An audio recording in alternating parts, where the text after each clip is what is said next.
Hello, everyone. Welcome back. Today, for National Poetry Writing Month or Camp NaPoWriMo or whatever it is you're celebrating, Mr. Bubbly Winks and I, and of course, our handy dandy mood tracker, are going to be talking about sestinas. Today's video is going to be a little bit long just because the nature of this poem, so beware, get your snacks ready, and hang out. Also, if you didn't already, I would definitely screenshot or take a copy of that chart that played after our introduction title screen scene thing.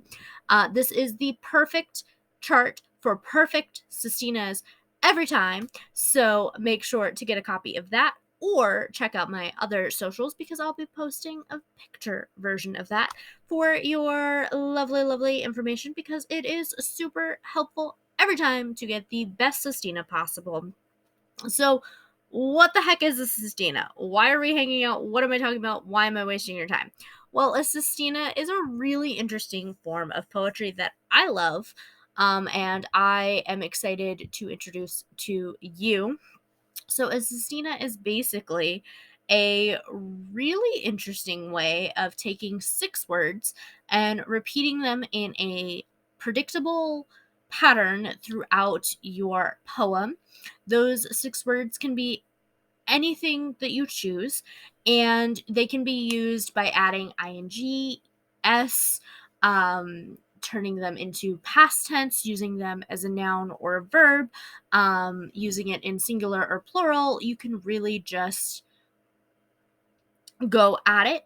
You can choose words that you can modify slightly to keep them in theme and keep the grammar correct, but keep them from getting stale while still holding up that initial purpose.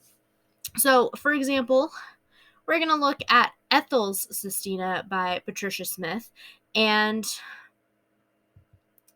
this poem hits home every time I read it, you guys, so bear with me. And there's a little note at the beginning of the poem. Ethel Freeman's body sat for days in her wheelchair outside the New Orleans Convention Center. Her son Herbert, who had assured his mother that help was on the way, was forced to leave her there once she died. And this is talking about the aftermath of a hurricane in Louisiana. Patricia Smith is from New Orleans and tends to write these historical, wonderful, get your attention, teach you poems. And obviously, this is no exception. Like I said, it hits home every time I read it. So bear with me. And this is Ethel's Sestina.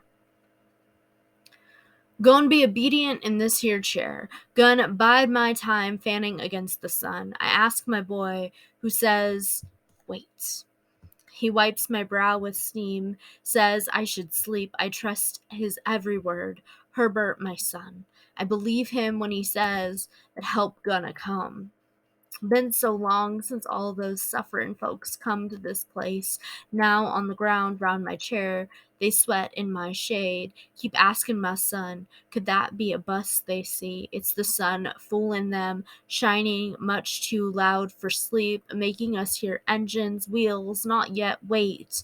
Lord, some folks prayin' for rain while they wait, forgetting what rain can do. When it come, it smashes living flat, wakes you from your sleep, eats streets, washes you clean out of the chair you be sittin' in. Best to praise the sun, shinin' its dry shine. Lord, have mercy, son, is it comin'? Such a strong man, my son. Can't help but believe when he tells us, wait, wait some more. Wish some trees would block the sun. We wait, ain't no white man or buses come, but look, see there, get me out of this chair, help me stand up, no time for sleepin', 'cause that's what's rumbling this way. If you sleep, you gonna miss it. Look here, I tell my son. He don't hear. I'm about to get out of this chair, but the ghost in my legs tells me to wait for the salvation that's sure to come. I see the survivor's face alongside that sun. Nobody sees me running towards the sun. Lord, they think I done gone and fallen asleep. They don't hear. Come. Come, come, come, come, come, come. Ain't no power make me leave my son. I can't wait here, Herbert. Lord knows I can't wait. Don't cry, boy. I ain't in that chair no more. Wish you could have come on this journey, son. Seen that old sweet sun lift me out of sleep. Don't have to wait here. And see my golden chair. And on a lighter note, I have two sestinas inside of my second poetry collection, Postcards from Breakfast. So I'm going to read those to you, and they are really fun sestinas. They're things that I'm really proud of. So let's share. This first one is titled Wake the Flowers, and it can be found on page 74 and 75 of Postcards from Breakfast. Wake the flowers, gentle, brew tea, stand tall, out the door, rain fills the brilliant silver skies with a sense of hope and adoration even new roses can't seem to match. Take your time today, darling. Haven't you heard it already, darling? There's more to hard days than tea. So much more than lighting a match and watching the emotions raining down from places of untapped adoration. There's something to be said to skies of crystal promises, or even skies filled with honey-eyed darlings, just trying to find somewhere to adore more than themselves. Rest, sip tea steeped with clarity, and join the rain-soaked streets for the festival's match. Just in time to see them strike matches to homemade candles filling the sky. Off to clouds and wherever it is rain comes from. Listen to me, darling. November is chilly. Boil that tea into something you'll never tire of adoring. When the sun breaks through, adore the sound of birds and feel them match the songs on the radio beautifully. Tea time is coming no matter the shaded sky. Breathe in with hope and exhale, darling. Remember always to dance in the rain. Here, we don't get a whole lot of rain, but if you're like me, you'll adore the shit out of it anyway. Oh, darling, I am mesmerized by the strike of a match about to waltz with the bold autumn skies. Almost time to warm up that tea, isn't it, baby? How are you, darling? Always held afloat by total adoration and knowledge to read damn near any sky. And my next one is titled Together the Weather, Honey. And this is also a sestina that can be found in my poetry collection, Postcards from Breakfast. My goodness, all the tongue twisters today. It can be found on pages 100 through 102, and it goes something like this. This is your home too, honey, for sharing, creating, being together.